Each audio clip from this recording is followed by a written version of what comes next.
আসসালামু আলাইকুম রহমতুল্লাহি ওবরাকাতুহু। নিয়ত এমন একটি ব্যাপার যা একটু ১৯-২০ হলেই আপনার পুরো আমল বরবাদ হয়ে যেতে পারে।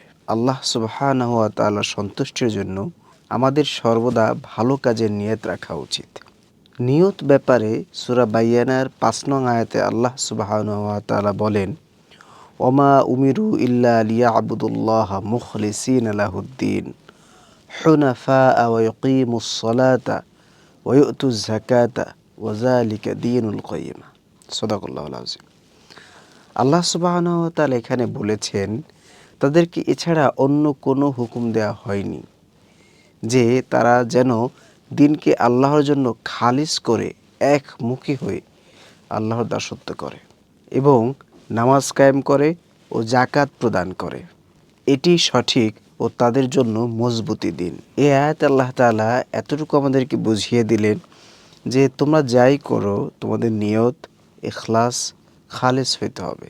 কেননা পরিশুদ্ধ নিয়ত ছাড়া আল্লাহ তাআলার কাছে কোনো আমলই গ্রহণযোগ্য হয় না।